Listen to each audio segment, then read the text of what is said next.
কাল রথযাত্রা বাংলা তথা গোটা ভারতবাসীর কাছে এক অন্যতম বড় উৎসব। বড় কেন বললাম? কালকের দিনে যে দেবতার পূজা করা হবে তিনি আর কেউ নন, গোটা জগতের নাথ জগন্নাথ, যাকে কৃষ্ণেরই এক রূপ বলে পূজা করা হয়। আর রথযাত্রার সময় ভারতের যেই স্থান সবচেয়ে বিখ্যাত হয়ে ওঠে তা হলো পুরীর জগন্নাথ মন্দির। হিন্দু ধর্মের 4 মহাধামের মধ্যে এক এবং অন্যতম পুরীর এই জগন্নাথ মন্দির। ইতিহাসের পাতা অনুসরণ করলে জানা যায় উড়িষ্যার গঙ্গা রাজবংশ এবং পরে গজপতি রাজারা এই রথযাত্রার প্রচলন করেন। এই রথযাত্রাই বিশ্বের সবচেয়ে বড় রথযাত্রা। পুরাণ অনুযায়ী শ্রীকৃষ্ণের বৃন্দাবন ফিরে আসার ঘটনা স্মরণ করেই নাকি রথযাত্রার সূত্রপাত। আর পৃথিবী বিখ্যাত এই রথযাত্রা যেই মন্দির থেকে শুরু হয় তা হলো পুরীর জগন্নাথ মন্দির। বড় অদ্ভুত এই পুরীর জগন্নাথ মন্দির। আধ্যাত্মিকভাবে তো বটেই, বৈজ্ঞানিক দৃষ্টিভঙ্গি দিয়েও এই মন্দিরের বিভিন্ন কোণ নানান রহস্যে ভরা। তার মধ্যে বেশিরভাগ রহস্যের কথাই আপনারা জানেন। মন্দিরের চারপাশে নাকি একটি ম্যাগনেটিক স্পিয়ার তৈরি হয়, যে কারণে এই মন্দিরের ওপর দিয়ে নাকি কোনো বিমান তো দূরের কথা, কোনো পাখিও উড়ে যেতে পারে না। এই বিশালাকার মন্দির এমনভাবে নির্মিত যে এর ছায়াও পড়ে না কোথাও। পাশেই অবস্থিত সমুদ্রের কোনো রকম শব্দও নাকি মন্দিরের ভেতরে আসে না। মন্দিরের ভোগ কখনো কম বেশি হয় না। যতজন ভক্ত আসেন প্রত্যেকেই নাকি ভোগ পান। এছাড়াও ভোগের হাঁড়ি উনুনে চড়ালে সব থেকে ওপরের হাঁড়ির ভোগ আগে রান্না হয়। এমন বহু প্রশ্নের উত্তর এবং বহু কেনর উত্তর আজও অজানা। কিন্তু আজ আমি এমন এক রহস্যের কথা জানাতে চলেছি যা খুব কম মানুষই বোধহয় জানেন কিংবা শুনেছেন। পুরীর জগন্নাথ মন্দিরের উত্তর দিকের দরজার সামনেই রয়েছে এক বিশাল বড় কুয়ো। স্থানীয় ভাষায় যেই কুয়োকে বলা হয় সোনা কুয়া, যার বাংলা অর্থ দাঁড়ায় স্বর্ণকূপ অর্থাৎ সোনার কুয়ো।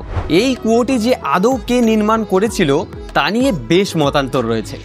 অনেকে বলেন সেকালের পাণ্ডব বংশের রাজা ইন্দ্রদ্যুম সোনার ইট বসিয়ে এই কুয়ো নির্মাণ করেছিলেন। মন্দিরের সমস্ত সোনা এবং দামি অলংকার এই কুয়োতে গচ্ছিত রাখার জন্য। সেই সোনার ইট কুয়োর ঢাকনা সরালে আজও স্পষ্ট দেখা যায়। জগন্নাথ মন্দিরে ঘুরতে আসা বহু ভক্তই এই কুয়োর মধ্যে প্রণামী হিসাবে নিজেদের সোনার জিনিসপত্র দান করে থাকেন। বলা হয় এই কুয়োর ভেতরে যে পরিমাণ সোনা গচ্ছিত আছে তা যদি বের করে নেওয়া হয় তা আগামী 500 বছরের জন্য গোটা দেশের খরচ বহন করতে পারে। যদিও সবটাই বলা কথা, কিন্তু এই কুয়োর বিশালাকৃতি এই বলা কথাগুলোকেও একেবারে ফেলে দিতে পারে না। প্রায় 4 থেকে 5 ফুট চওড়া এই কুয়োকে ঢেকে রাখে 1.5 থেকে 2 টন ওজনের এক বিরাট ঢাকনা। শুধুমাত্র এই ঢাকনা সরানোর জন্য লাগে প্রায় 12 থেকে 15 জন লোক। ভাবতে পারছেন ঠিক কি পরিমাণ বিশালাকৃতির হলে তবেই তা সম্ভব? আরও একটি বিষয় যা এই স্বর্ণকূপকে বড় রহস্যময় করে তোলে তা হলো এই কুয়োটি বছরের একদিনই জলে ভরে ওঠে, আর সেই দিনই হয় জগন্নাথ দেবের স্নান যাত্রা।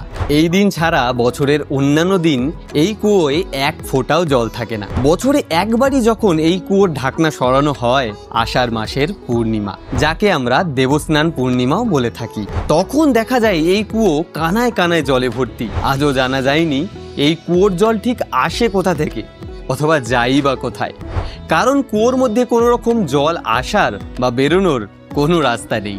ভক্তরা মনে করেন এই জল বৈকুণ্ঠ লোকের বিরাজ নদীর থেকেই আসে, শুধুমাত্র জগন্নাথ, বলরাম এবং সুভদ্রার স্নানের জন্য বিরাজ নদী।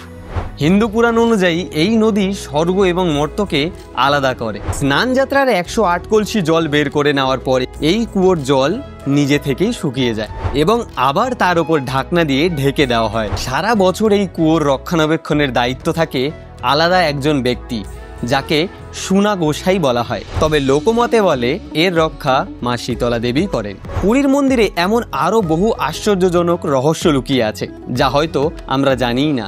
অনেকের কাছে হয়তো এসব নিছকই গল্প কথা, কিন্তু যারা স্বচক্ষে এসব দেখেছেন তারাই বিশ্বাস করেন এই মন্দিরের কি মহিমা। হয়তো এই কারণে এই মন্দিরকে আক্রান্ত হতে হয়েছে বহুবার। হ্যাঁ, জগন্নাথ মন্দিরে প্রায় 17 বার নানা সময়ে নানা মানুষ আক্রমণ করেছে, কিন্তু সফল হয়নি কেউই। 1340 সালে সুলতান ইলিয়াস শাহ প্রথম হামলা করেন এই মন্দিরে।